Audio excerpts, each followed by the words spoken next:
Hello, I am Rythian, and this is my questions and answers session. The game in the background is Sleeping Dogs, a pretty damn awesome game I've been playing a lot of recently actually. It's pretty much the best Grand Theft Auto clone there is, and I mean that in a good way.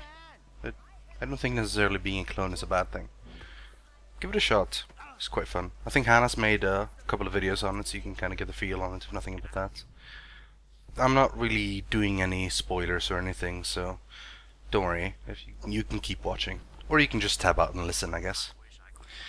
Anyway, a lot of people have been asking me about your questions, and I figured the best way to do it was to gather up some of the most asked ones and make sure people ask them a lot of them, and then just answer them in a video like this. So, without any further ado, let's get it going. Sam asks, are you going to read out our names on the video?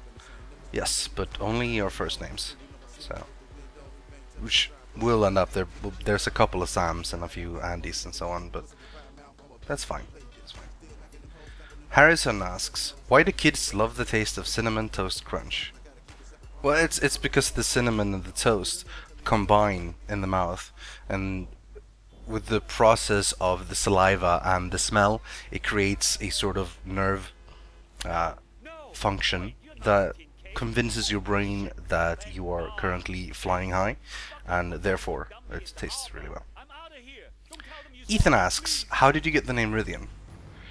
Well, I was writing a story a whole bunch of years ago. I say it was maybe 10 years ago? 10 or 11 years ago?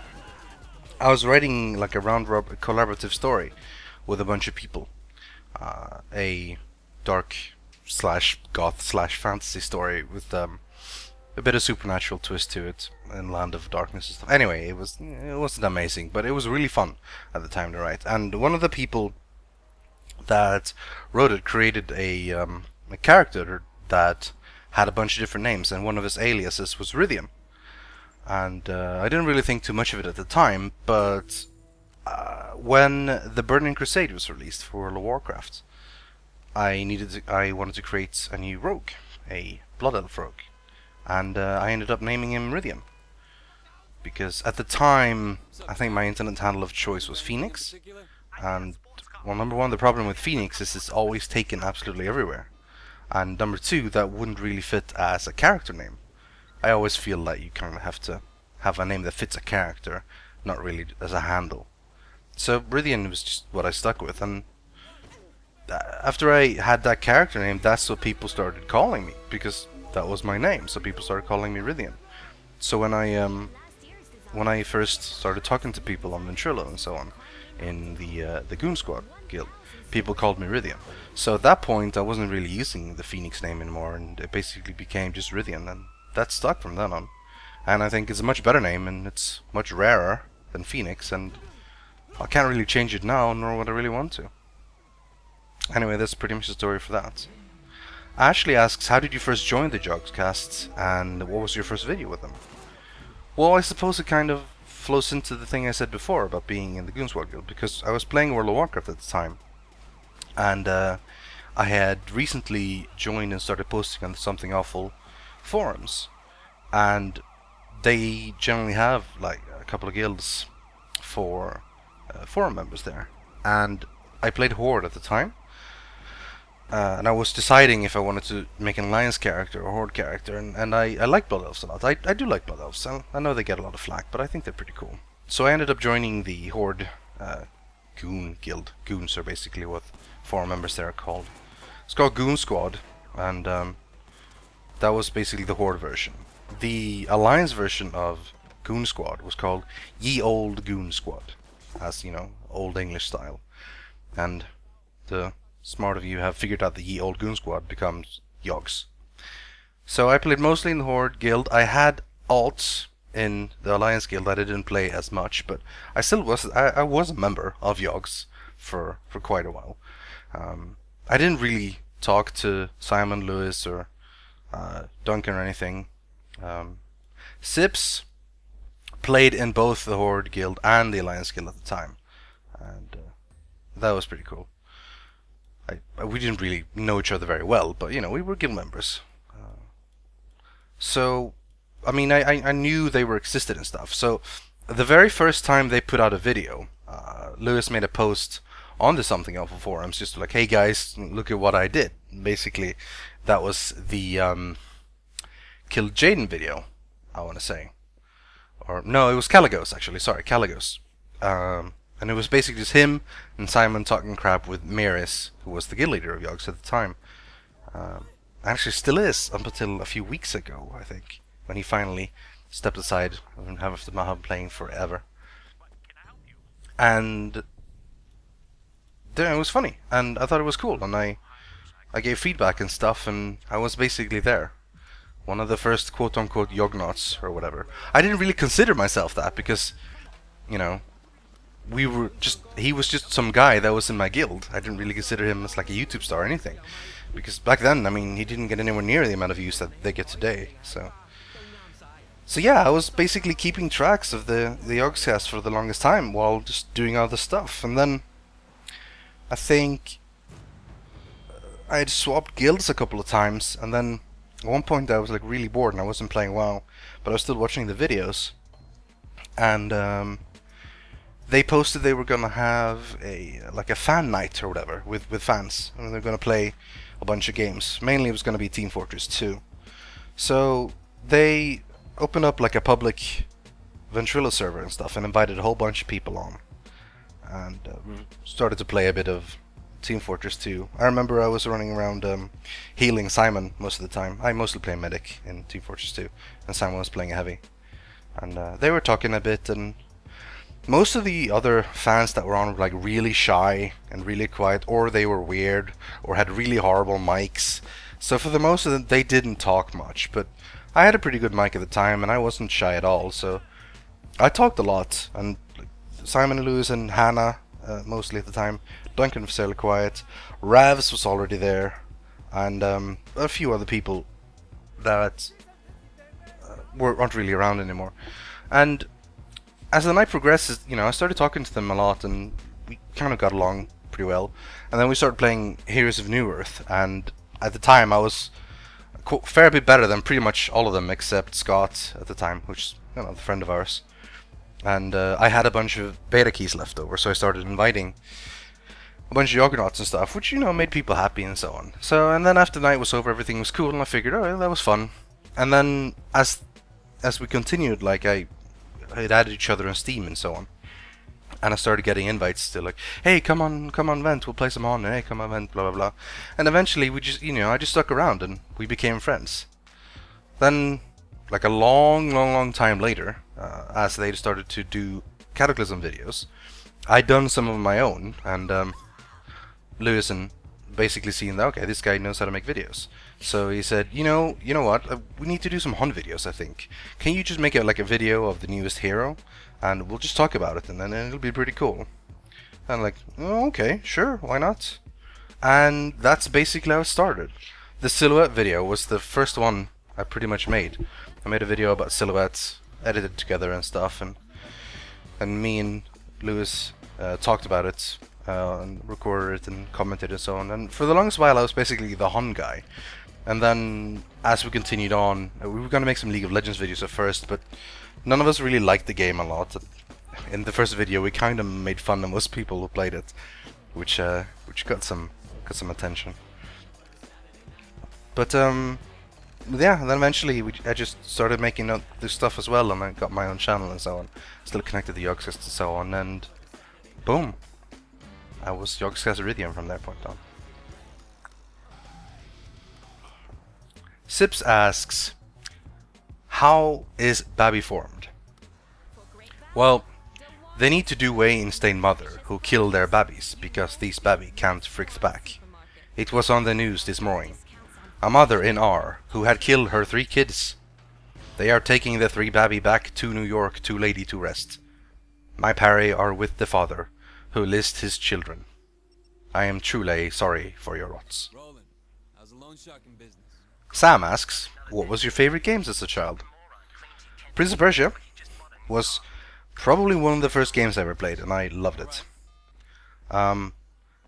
I also played Heroes of Might and Magic, the first and the second one, a lot.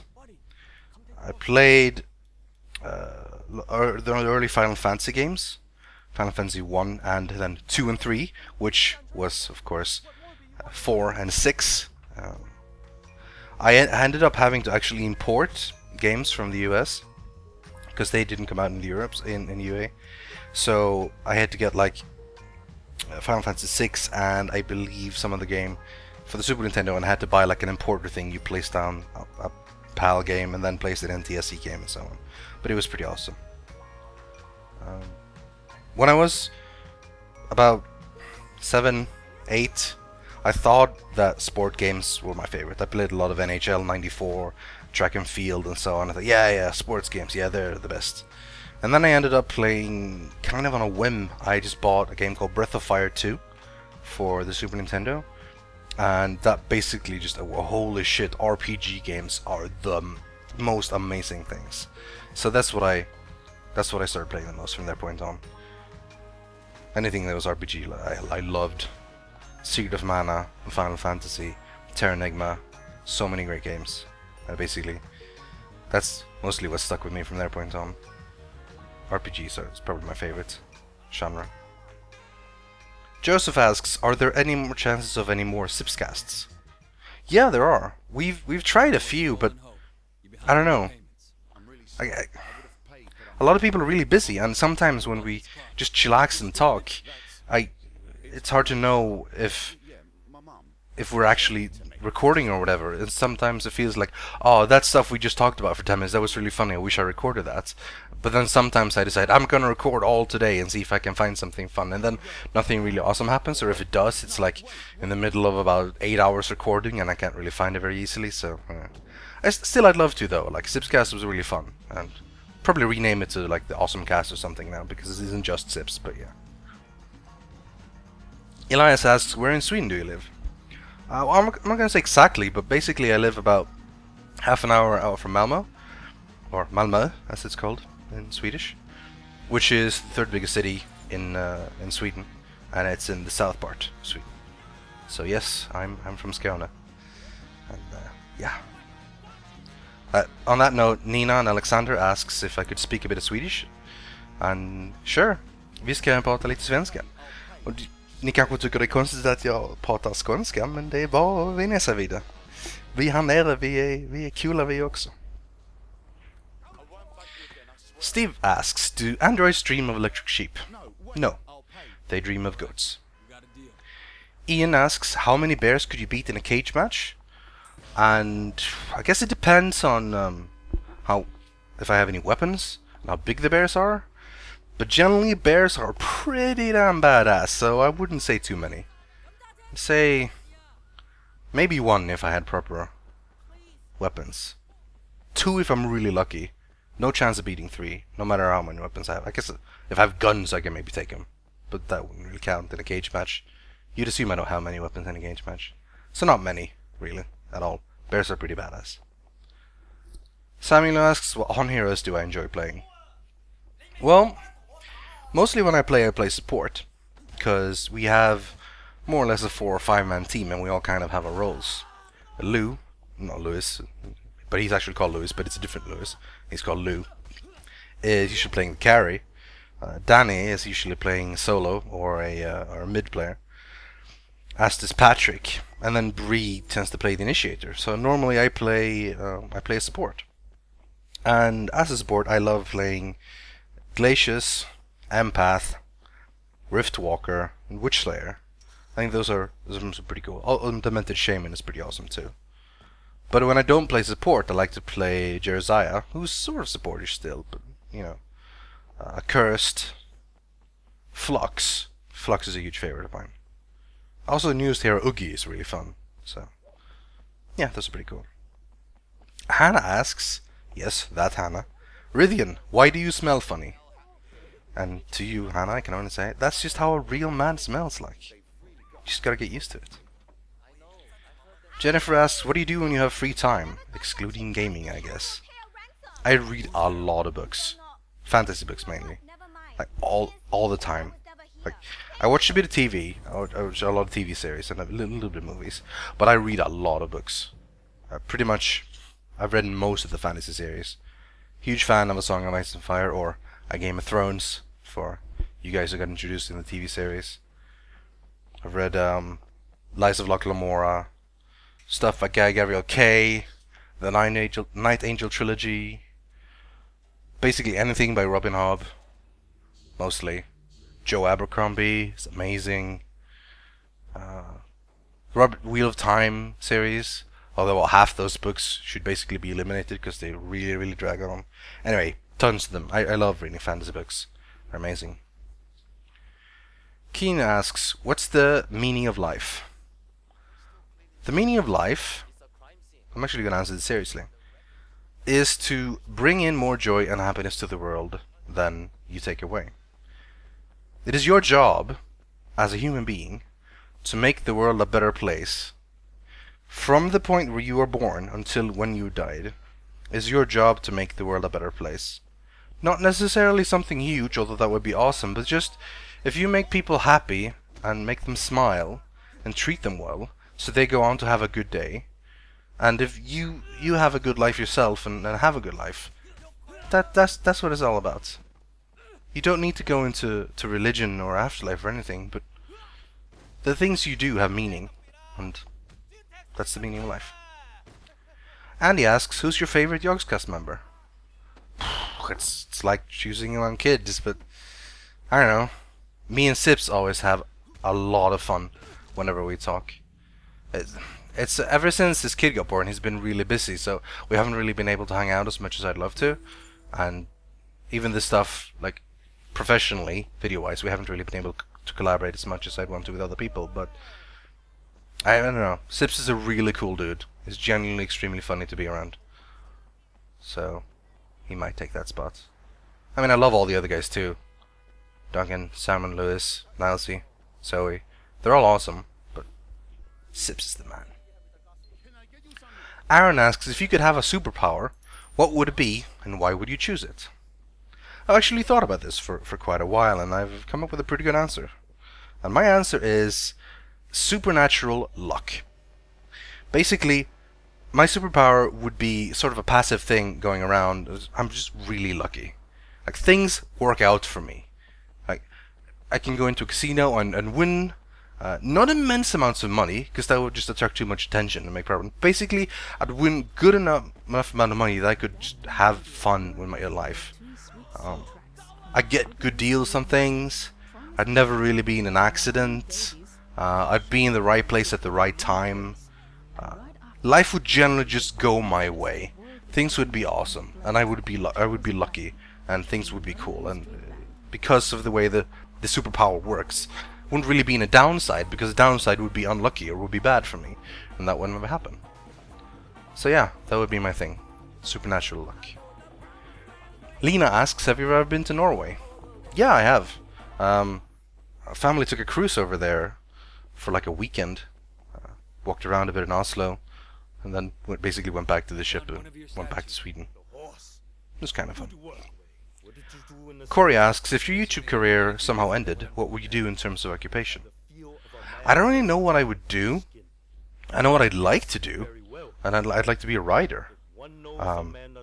Basically, I'm almost done getting an English degree, and a lot of that has been focusing on creative writing and writing and so on. And I'd love to, you know, I've done film courses and so on, so I'd love to write screenplays or write movies or novels or anything. That'd be pretty amazing. That's pretty much it. Mustafa asks, what is your thoughts about Bioshock Infinite? I don't know much about thoughts, really. I mean, they're amazing. It looks amazing. It looks like an absolutely awesome game. Bioshock 1 was awesome, and even Bioshock 2 was great, even though it wasn't made by the same people. And this looks really cool. I'm looking forward to playing that, and yes, the plan is to make a Let's Play about it too. Tony asks a bunch of questions, so which I'm gonna answer a bunch. What's your first name? My first name is Joachim, which I assume most of you English-speaking people have a problem pronouncing properly. So go ahead and just say Joachim if you want, or Joey. Joey is fine. Do you speak any other languages aside from Swedish and English? A little bit. I speak a tiny bit of French, a little bit more Spanish, and I also, of course, understand Norwegian and Danish. But I wouldn't really say I'm fluent in it or anything. Do you have any pets? No, not right now. I used to have 2 guinea pigs, but they died a couple of years ago. I think I might get a cat at some point. Cats are less work than dogs, even though I love dogs. Dogs are awesome. They are so much work though. You have to spend a lot of your time and effort taking care of them. When did you get into gaming? It was when I was a kid. I was probably like 4 or 5 when I started playing games. My dad worked at a computer company. He was a programmer when I was a kid, so he had a computer at home and he had games on it and stuff. So I pretty much grew up with games, which is pretty cool. Will we ever see a picture of you in real life? Yeah, probably at some point. I mean, it's only a matter of time. You can't really hide yourself forever online. You know, it's inevitable. At some point, you'll probably see something. What is the scariest thing to happen to you? When I was 12, I was in a go-karting accident, and I basically hit my leg into this metal post, and it ended up being a big giant flesh wound with I had to like get stitched, like 19 stitches, 4 of them internally, and spent most of the summer on like crutches and stuff. But the scary thing about that is that if that post had hit my leg at like 1 inch higher up than it did, it probably would have crushed my kneecap, which would have, you know, could have had some serious consequences in terms of walking and stuff. I might never be able to walk properly again, or I had to like do something or install some crap in my knee or whatever. So that was kind of scary, but it did work out pretty well after all. I just have a little smiley face scar on my knee right now, which is nothing big. And Tony's final question is, what would you do for a Klondike bar? I would kill a man and drink his blood. Tom asks, I know this would involve moving country, but would you ever move into Yog Towers with the rest of the crew? Hell yeah, that'd be awesome actually. I'd love to move in there, that'd be pretty cool. Maybe I will at some point as well, if everything works out properly. Gladys asks, are you going to make a playthrough of the new Trying 2 DLC? Yeah, that's the plan. I'm hoping to. Me, Shin, and Zoe have been talking about it, and I mean, hopefully things work out and we get the time and the opportunity to record. It's a great game. I think it does deserve to be played through, and the DLC looks cool. Kyle asks, have you ever met up with the other members of the Yogscast in real life? No, I haven't, not yet. But I'm gonna be visiting them in a month or two in Bristol. I'm gonna go say hello to them and meet most of them and a lot of other people in our online crew of friends. So this is gonna be awesome. It's gonna be cool. Ruben asks, do you like hats? I like some hats. I think hats can be pretty cool. I also think some hats look pretty bad. Like I'm not much of a fan of top hats. I think they're not cool at all. It's not even ironically cool. Sorry, TB, but baseball caps can be cool though, as long as they're on the. I don't like them facing back. It's kind of a. So yeah, I like some hats. Hillary asks, why are you so awesome and cool? A lot of practice, my dear. A lot of practice. And Ayrton asks, have you ever met Notch? No, I have not. Just because we're in the same country doesn't mean we always meet each other. James asks, would you ever consider holding a Yogscast MOBA event where 5 of you from the Yogscast all queue on some form of MOBA and stream it? Yeah, sure, that sounds pretty cool. I played a game with Sips recently actually, and I was thinking of maybe making a video about it and just have us both talk about how it went. It was pretty fun. And of course, the final question from Micah. In a fight, would you rather face 50 duck-sized horses or 1 horse-sized duck? This is a simple question really, if you think about it. Because 1 horse-sized duck would be dangerous as hell. Assuming you're fighting them. They would be fighting you, they'd be aggressive. That beak, man, that would hurt. Like, they would stab you and bite you, and they would be, you know, their wings would flap, and oh man, that'd be scary. But 50 duck-sized horses, the horses would be pretty small, You know, not too big a deal. You can kick them over, and they won't really, you know, they probably easily break their legs if you hit them hard enough, and you'd be able to sweep kick and, you know, keep your distance. And I mean, they'd probably still hurt when they kick you, but nowhere near as much as like a full-size horse. So yeah, that'd be much easier. I'd say that's basically the correct answer to that question. Every time someone asks you that, you know, always go with the more of the small ones, because you can deal with those much easier. Anyway, that's about it. So thank you guys for listening to me ramble on. I hope I was somewhat entertaining and answered the questions you wanted to know. I'll see you guys around. Goodbye.